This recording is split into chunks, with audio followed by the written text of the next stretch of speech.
Week Tonight. I'm John Oliver. Thank you so much for joining us. Just time for a quick recap of the week, which has been busy. Russia's invasion of Ukraine entered its second month. North Korea launched its biggest missile test in years. And here in the US, the Senate held confirmation hearings for Judge Ketanji Brown Jackson, where she had to answer some absolutely batshit questions. On a scale of 1 to 10, how faithful would you say you are in terms of religion?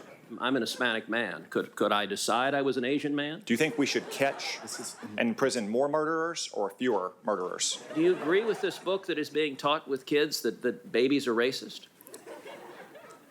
Senator,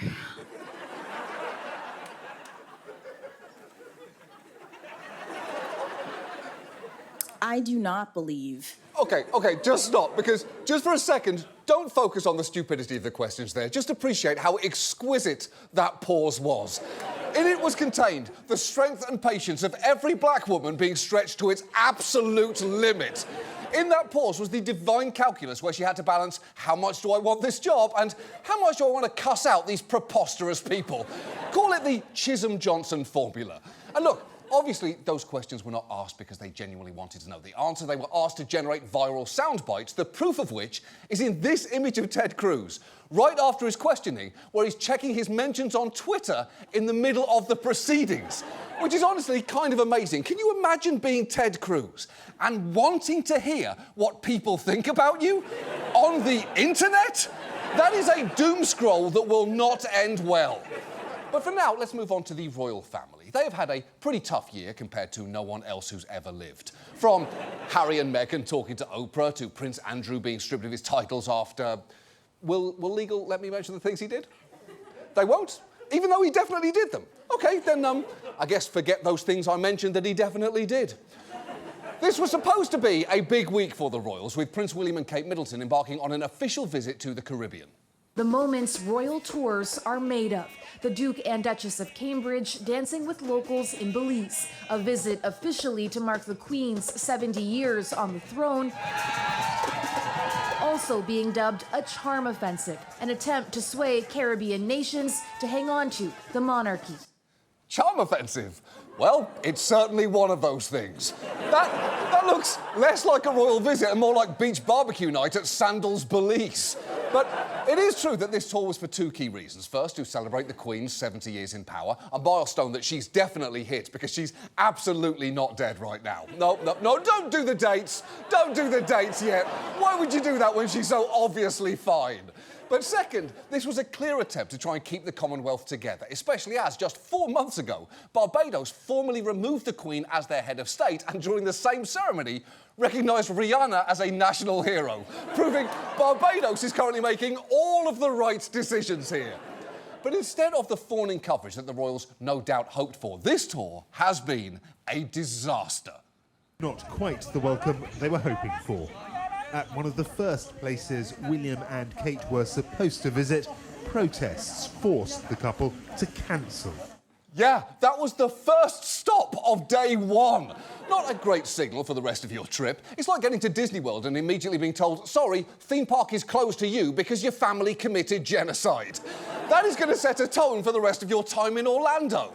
And things didn't get much better from there because before they even landed in the Bahamas, the National Reparations Committee there released a statement saying the time is now for reparations, ending the letter quoting Bahamian artist Tony McKay saying, I come to collect everything that you owe me, which is a devastating way to end a letter. The only thing that could have made it any more devastating is simply adding the word bitch. I mean, the bitch is implied there, don't get me wrong, but it would have been lovely to see it written down. And then there was Jamaica, where things continued going badly. Protesters demanded an apology for the royal family's role in the slave trade and made some pretty pointed criticisms. Mr. William, I see you love to dance with the black people and you love to frolic, but speak some truth on this trip. Our goal is to loosen and remove the hands, the gloved hands of the Queen from around our necks so that we can breathe. How these two young white people now going to be here saying we are going to kowtow to them and we are going to bend and bow and kneel to them as if they are gods. Those days are done. The monarchy is a relic. Holy shit! William, Kate, just go. You just got to leave. If all those black women have taken time out of their day to call you Mr. William and those two young white people, you're done. You're just done. It is over for you, all of it. Having your entire thing in life reduced down to you love to frolic is fucking brutal. The people of Jamaica have said, these two white people are unserious and we do not require them. Please go frolic somewhere else. And I do not disagree with them. And look, William and Kate tried to turn things around. They played some bongos. They sat in a Jamaican bobsled. They posed next to a Bob Marley statue while somehow managing to look more lifeless than an actual statue. But it all felt desperate, and perhaps their lowest moment came during their audience with the Jamaican Prime Minister, because as he welcomed them in for their initial photo op, before the cameras had even got settled, he dropped this on them. Jamaica is, as you would see, a country that is very proud of our history, very proud of what we have achieved, and we're moving on. And we intend to attain in short order our development goals and fulfill our true ambitions of this independent, developed, prosperous country. Oh, shit! He basically broke up with them before they could even sit down. They didn't even make it to the chairs. It is hard to watch that without getting flashbacks to every time you've been dumped. Although, if you do need to break up with someone in the future, you should definitely do it like that. I'm sorry, Michelle, before we eat, I just want to say I'm very proud of our history and what we've achieved together. But I'm moving on and intend to fulfill my ambitions as an independent, developed, prosperous person. Also, I hate every single one of your friends, and I always have. There were so many points during this trip that it should have been abandoned. How did no one on it look around and say, no one asked us to be here, everyone's fucking mad at us, we shouldn't be here? Although, to be fair, I guess no one asked us to be here and now they're mad is essentially British history in 2 sentences. The thing, though, is, even if William and Kate were charming, I'm not sure there is enough charm in the universe to convince these nations to stick with the monarchy. This is an empire that invaded their lands, robbed their wealth, and enslaved and murdered their people. And now the royals have the fucking balls to ask, can you please keep us around? That has to be the single dumbest question I've ever heard in my life, aside maybe from this. Do you agree with this book that is being taught with kids that babies are racist? Exactly. And now this. And now, yet another installment of Coming Up on Inside Edition. Bugging out. The president attacked by a cicada. Then, the guy who says he was swallowed by a whale. This is it. He says it also happened to him. Then, baby dinosaur mystery. And you called this lunch? What the heck is this? Then, not bad for an old man. Then, storage lockers. Millions of Americans are storing their stuff in them and freak out. Then, their songs so beautiful. Plus, Gator Girl. Plus, Wild Goose Chase. Or has he been eaten by alligator? Then, chiropractors for babies and champagne wedding toast. This is not going to end well. Moving on. Our main story tonight concerns drugs. They're something that we've often been told to avoid through PSAs like this.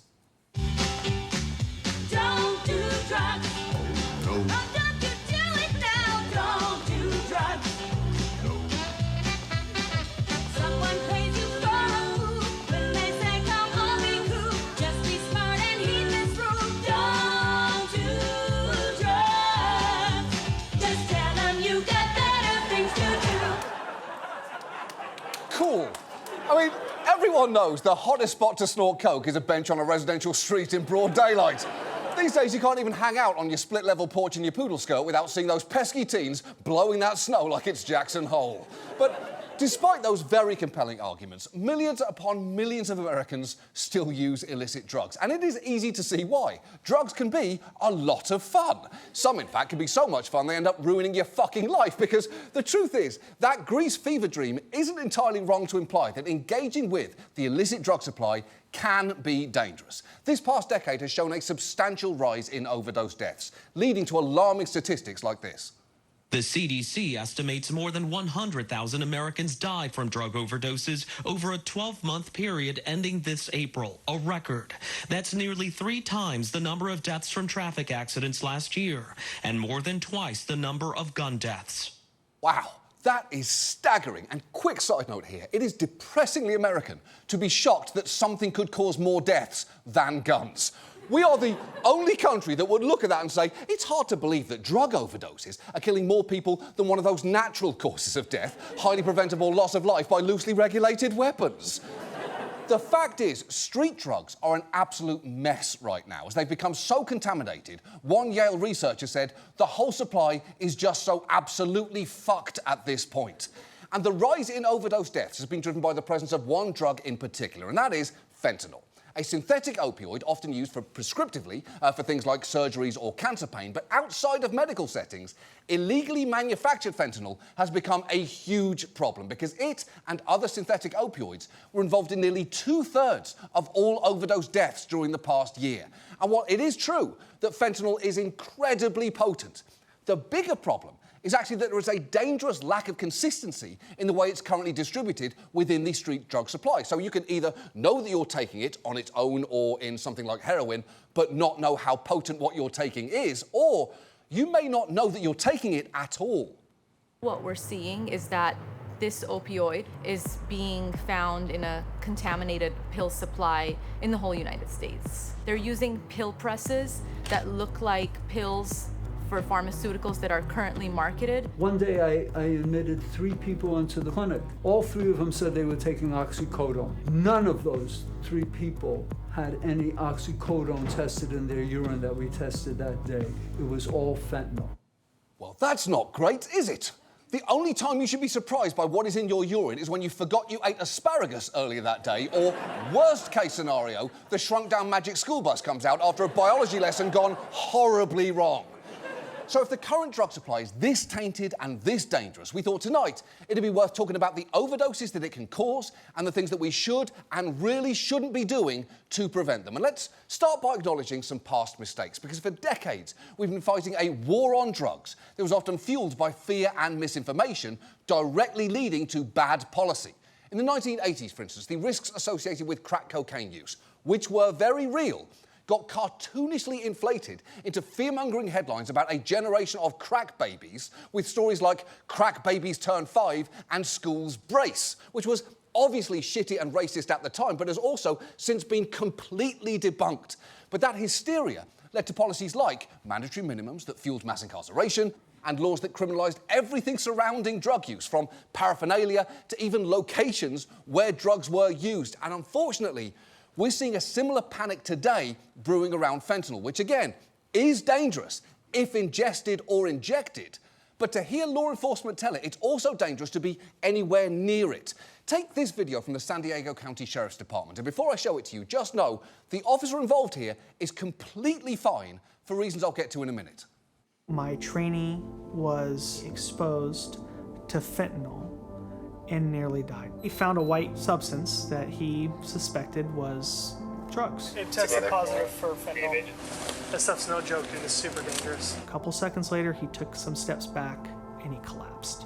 Again, don't worry, that officer is completely fine, and there should have been a few immediate red flags there. Not only did the department voluntarily release that body cam footage, they also went to the trouble of scoring it with music that can only be described as funeral home slideshow.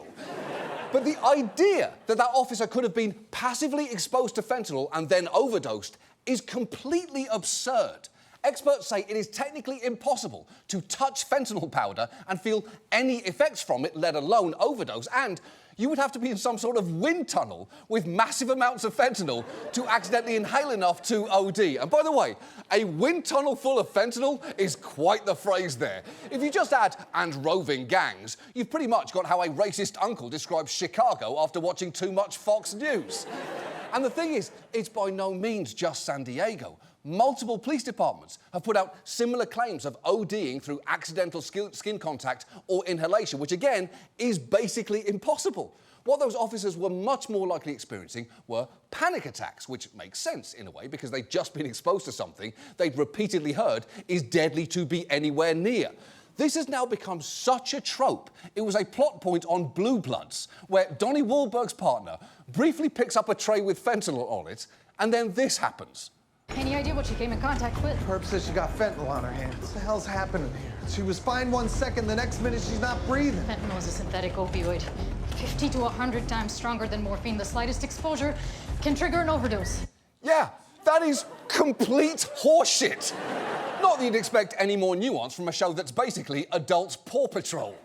But the point is, it is deeply irresponsible of police to keep perpetuating a medical impossibility and for media outlets to keep amplifying it. For a start, it might make people afraid to help someone they see experiencing an overdose. Why risk giving someone CPR if they might be covered in powdered death? And also, when you treat a drug like a bioweapon, you justify a punitive militarized response to it. A couple of years back, an Ohio man received additional prison time for assault on a police officer after officers searched his car for drugs and found powder that later tested positive for fentanyl.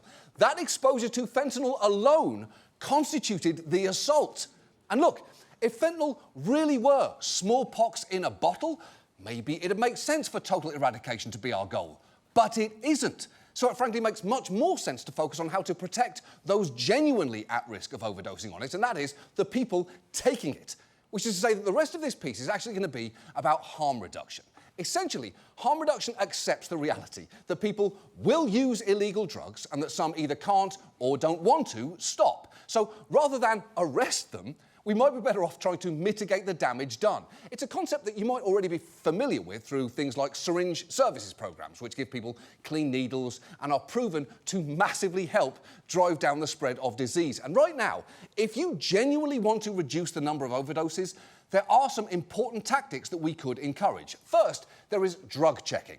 The simple act of testing drugs to find out what is in them. This can be done through things like fentanyl testing strips or reagent test kits. These are very valuable tools to keep people safe, and yet, thanks to those drug war era laws on paraphernalia that I just mentioned earlier, they're technically illegal in all of these states, making it a liability to carry them, which is just complete madness. Now, thankfully, some states have written carve-outs for specific methods like fentanyl testing strips, and others are choosing not to enforce their stupid laws criminalising them. The problem is, though, police officers may not be aware or indeed care about those carve-outs and are still very much arresting people or using the presence of testing equipment as probable cause for further searches. And all of this means people are still getting locked up because they were carrying a life-saving tool, which is ridiculous. Because if any life-saving tool should be criminalised, it obviously should not be drug-checking equipment. It should be the Heimlich manoeuvre. I'm sorry, but let's get this very clear here. If you see me choking, that is frankly none of your business. If I die, let me die doing my favourite thing in the world, not being surprise hugged by a stranger. Do not touch me under any circumstances. Then there is the harm reduction method that you're probably already aware of, and that is naloxone, also known by the brand name Narcan. Naloxone, as this woman who works in harm reduction explains, can quickly reverse an opioid overdose. So pretend that, like this is fentanyl coming in your system, right? So when you shoot someone up with Narcan, it's like a wall goes up, and so the fentanyl hits the wall, it can't keep on going. The more Narcan you put into the system, the bigger that wall gets. So what you're saying is it's actually quite easy to reverse an overdose? Yes, it is. Right, it's incredibly effective. Naloxone has got to be in the Hall of Fame for erasing mistakes, right up there with the pencil eraser, the Control-Z key, and starring in Daddy's Home 2.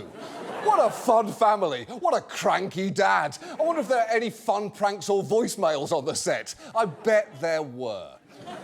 The point is, though, naloxone is a fucking miracle, which is why it is so frustrating that the FDA currently has it under prescription-only status, something even the AMA has said should be changed. And while every state has adopted some kind of workaround, meaning an individual can theoretically get it without seeing a doctor first, it can be very difficult. And for community groups who want to buy it in bulk so that they can distribute it directly to the people who need it the most, it can be basically impossible. And look, there are certain things you would want to go out of your way to discourage people from having in their homes.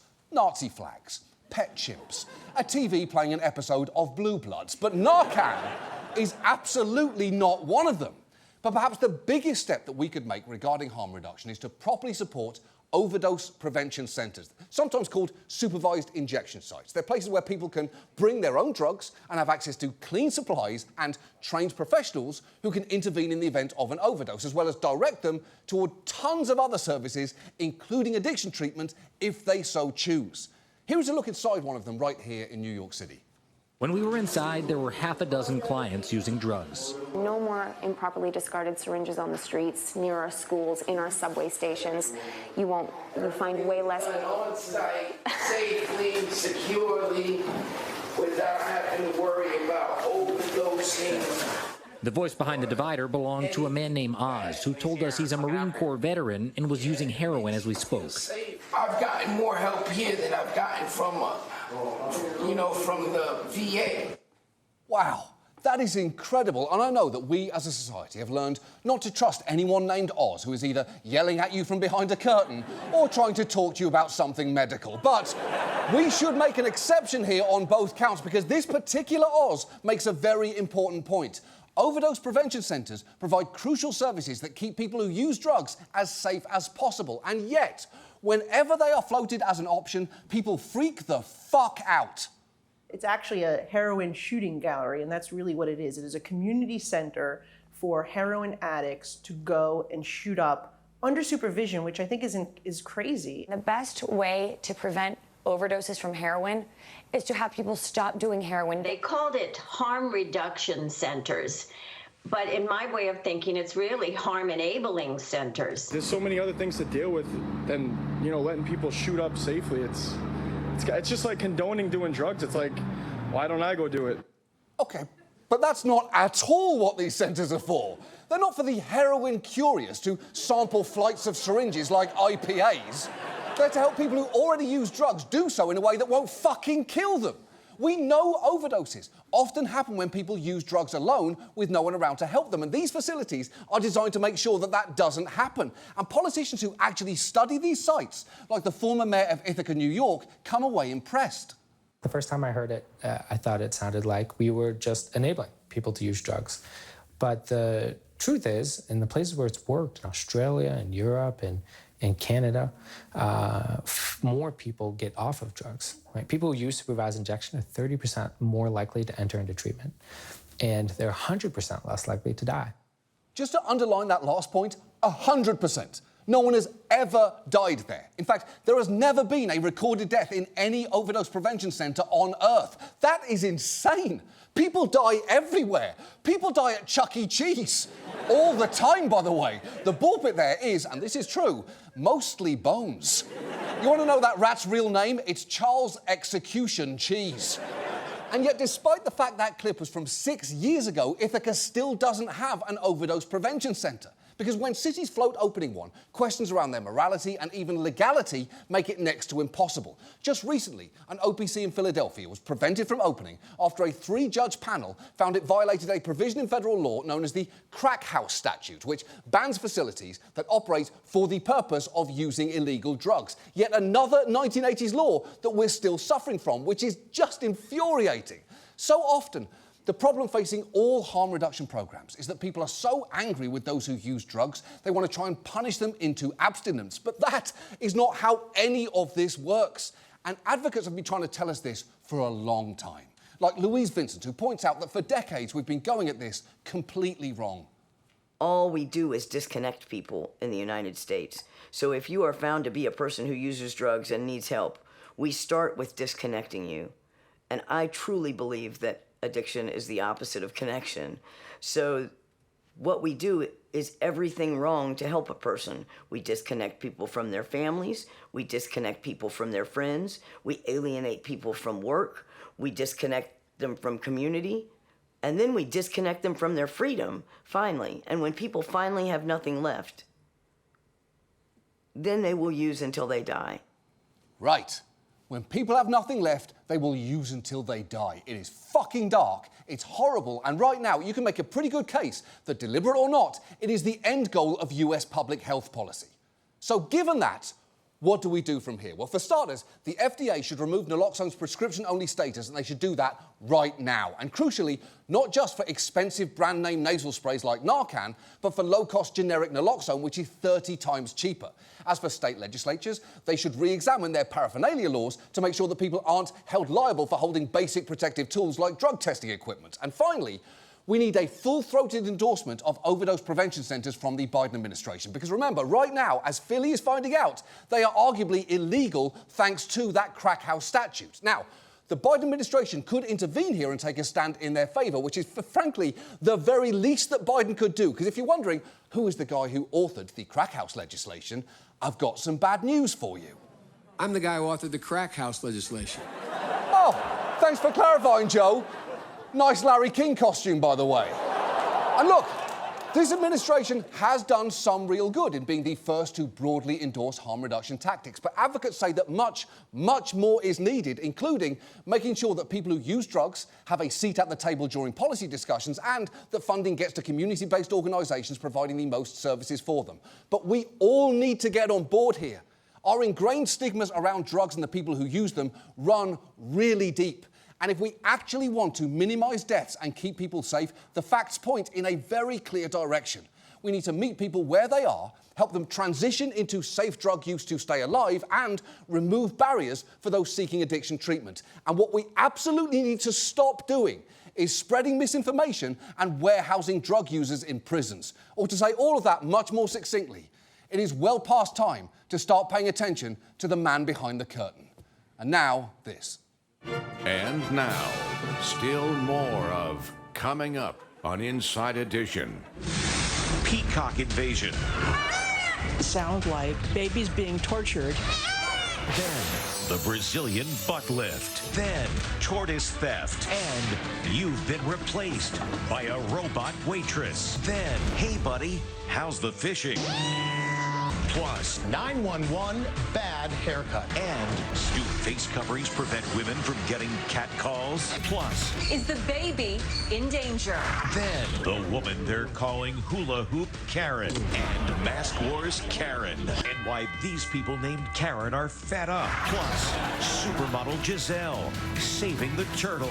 Then the loopy Taylor Swift patient whose dentist doesn't like Taylor Swift. You don't like Taylor Swift, don't come to me. Moving on. Finally tonight, I'd like to talk about Alaska. It's the single best place to see a salmon jumping into a bear's mouth, and if you're really lucky, a bear jumping into a salmon's mouth. It's rare, but when it happens, it's beautiful. Specifically, I'd like to talk about one of Alaska's greatest treasures, the Nenana Ice Classic. It's a yearly contest that you may not have heard of, but it's happening right now, and it's absolutely incredible. Here is how it works.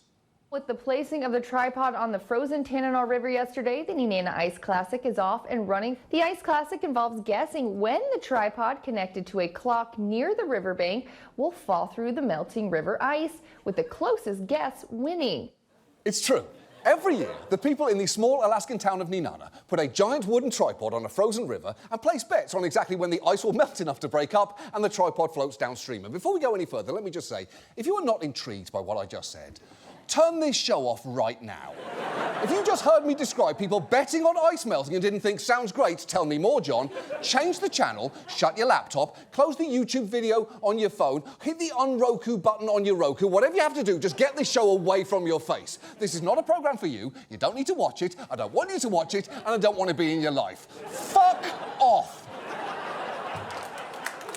Now, for the rest of us, the Nenana Ice Classic is apparently one of the oldest continuously running betting events in the United States. It officially began back in 1917 when a handful of railroad engineers decided to bet on the ice breakup to help pass the long Alaskan winter. And already, I cannot help but wondering, what else did they do to pass the time before they came up with that idea? Let's see, guys. We played cards, sang songs, wrote letters home, drank heavily, and experimented with cannibalism. But we've still got 2 months of winter left. So who's up for betting on when that ice over there melts? If you're wondering how they determine the exact moment the contest is over, they've devised a pretty amazing system. We have developed a mechanism that tells us when the tripod moves 100 feet down the river. It consists of pulleys, wire, a cleaver, 2 different types of rope, There's twisted poly and then there's braided poly. Half of a 55-gallon drum that's filled with rocks, the clothesline, and the special clock. Excellent. They basically made a Rube Goldberg machine out of random items to call this contest, and honestly, I wish it was even more complicated than that. How about this? When the tripod hits 100 feet downriver, it pulls a rope that runs to the tower, which is connected to a hook that pulls up a garbage can filled with Doritos. And that releases a basketball, which rolls down a wooden plank and pulls a string attached to a pair of scissors, which cuts a clothesline, which is tied thousands of miles away to the back of Robert De Niro's pants. And it pulls his pants down, which then pulls another string back at the tower that trips a wire, which drops a second garbage can filled with Microsoft Zooms, which lands on 3 dozen eggs. The egg yolk runs down into a funnel that flows into a cup. And once the cup is filled, it pushes an air pump, which fills a balloon until it pops, and the balloon string pulls open a gate that releases a marble which rolls down a spiral track and then hits a man named Doug in the head, and then Doug unplugs the clock. I mean, it might not be as accurate, but it would be really fun to watch. So, to recap, the moment the tripod floats 100 feet downriver, the clock stops and the contest is over. Here is that glorious moment from a past year. Woo, baby! Look at it! Look at it go! The clock has stopped.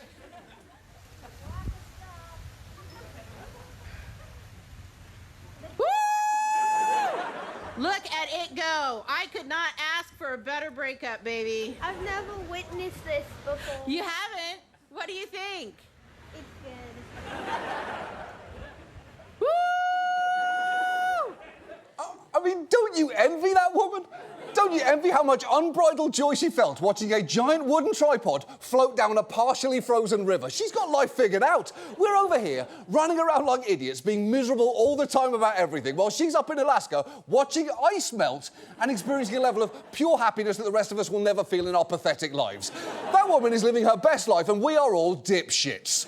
Now, the way you enter the Ice Classic is by filling out a card with your guess and dropping it off with the $2.50 entry fee into one of these red Ice Classic betting cans, which are delivered to various gas stations, bars and stores all over Alaska. And each year, they sell over 250,000 entry tickets, with last year's jackpot being over $230,000. It was split evenly between 12 winners. If you're thinking, hold on, John, 12 different entries had the exact day, hour and minute that this giant wooden thing floated 100 feet downstream? Yes, that is exactly what I'm telling you. Keep paying attention. Now, one of the reasons for that is that you are technically allowed to place as many bets as you want, as long as you pay the fee each time. And the contest isn't just fun for everyone who takes part. It actually provides a valuable source of climate change data by measuring the river ice breakup to the minute each year. As one climate specialist put it, it's almost as perfect a climate record as you could get. And the final thing that you should know is that participation isn't just limited to Alaskans. Anyone in the world can apparently place a bet. Now, due to Alaskan gaming regulations, they can't physically mail the tickets out to you, but you can mail your list of guesses along with $2.50 per guess to the Nenana Ice Classic office, and they will gladly fill out the tickets for you. And at this point, you can probably see where I'm going with this, right? You think I'll spend 10 minutes talking about the single greatest ice melting contest in the world and then say, OK, good night then, and end the show? No, that's not how we operate here. Of course we're betting on this fucking ice melting contest. Of course that's happening. We decided to place exactly one bet on this year's competition for April 26, 2022 at exactly 2:17 p.m. Why? I just have a really good feeling about it. And the truth is, we could have placed more bets than that, but it didn't really feel right. Because at that point, what would stop someone from placing bets for every minute of every day for the entire month of April? Then it just becomes a contest of who has the most money, and that's already the general contest for life in America.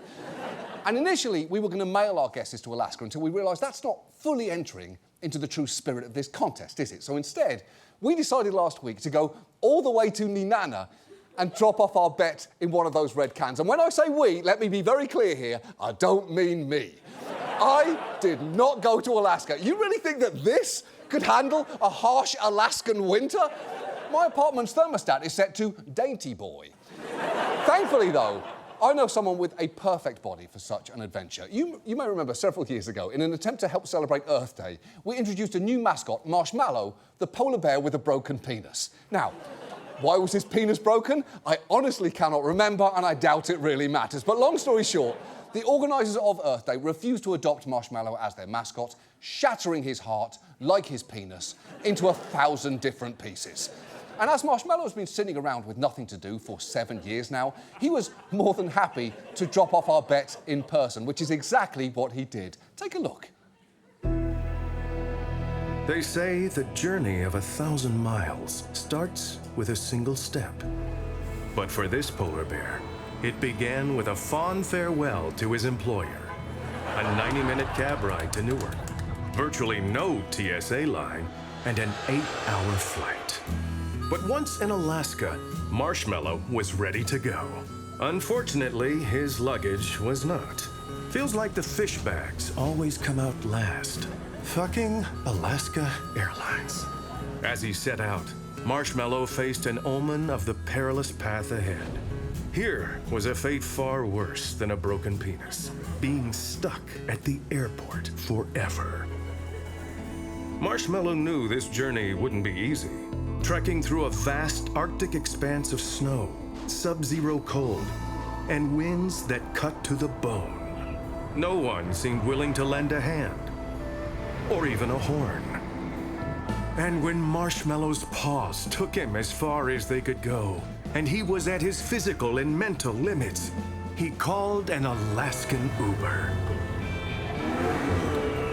Now that's a 5-star ride. And soon, he'd reached his destination.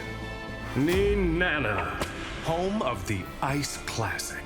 It was time for this bear to fulfill his destiny by placing a single bet for $2.50 in an ice melting contest. April 26th, 2:17 p.m. The wager 100% guaranteed to win this year's Ice Classic. And with his bet placed, a kind stranger said the nicest words anyone had ever said to Marshmallow. Thanks, Marshmallow. Good luck to you.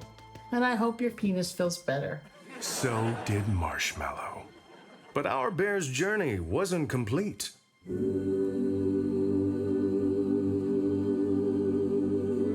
He had one more thing left to see.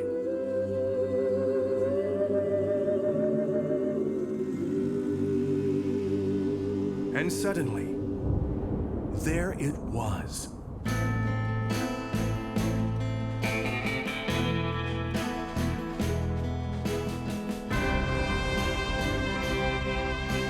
The mighty tripod on the Nenana River. As straight and sturdy as Marshmallow's penis was not.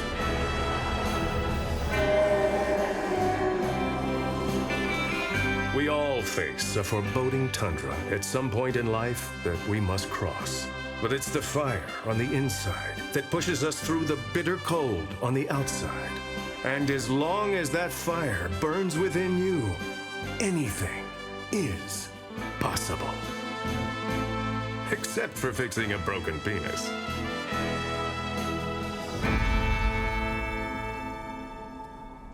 Ladies and gentlemen, please welcome back from Alaska, Marshmallow the polar bear with a broken penis!